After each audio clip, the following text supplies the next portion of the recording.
Okay, so now let's talk about polarized light. So the direction of polarization of a light wave is the direction in which the electric field is vibrating or oscillating. So remember we said that before, that for polarized light we only care about the electric field. So all these vectors that we were showing before, they're just for the electric field. To work out in which direction the magnetic field is orientated, we just need to know the direction of propagation of the wave and where the where the electric field vector is pointing.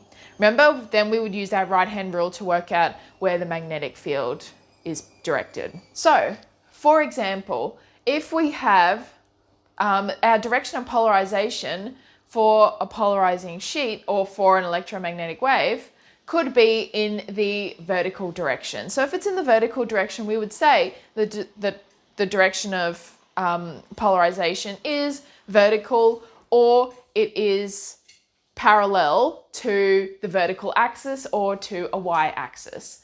The way that we would draw this then is by having two electric field vectors that are pointing up and down the vertical axis or up and down the y-axis. This is just for vertical polarization. Same thing for horizontal polarization.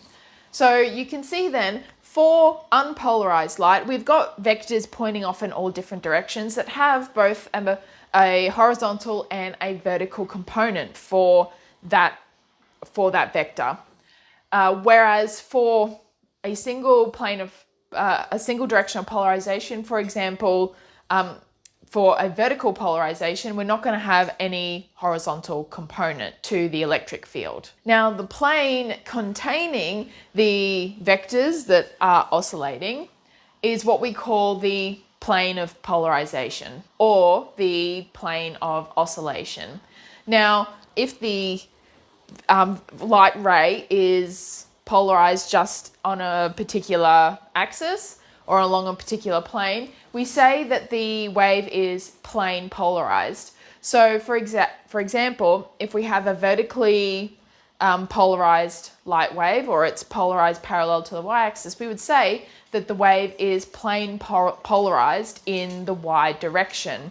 So we've drawn out two different arrows. Now these arrows are going to vary in magnitude up and down the y-axis as the light comes through. You can imagine a sinusoidal wave coming through. If we keep modeling our vectors as the light comes towards us, it's going to be, this is just for a single ray, it's going to be oscillating up and down. Of course, if we were to sample all rays coming in, unless they're coherent, then they're going to be then it's just going to be just along that singular plane. Now, a wave is said to be linearly polarized if the resultant electric field vectors or the resultant electric field oscillates in the same direction at all times at a particular point. Now, if the direction of polarization changes in a regular way, so for example, if it is, if we're slowly sort of moving around in a circle, for example, we can say that we can have circular or elliptical polarization, but we don't really touch on that in this course. We're just talking about linearly polarized examples here. Now, we can also have partially polarized light.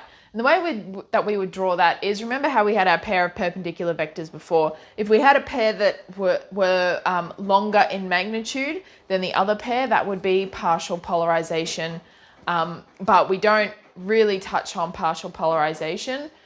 We just talk about in this course the direction or orientation of the polarization and whether something is completely polarized or unpolarized. So now that we've touched on that, let's look at how we actually get light rays to become polarized.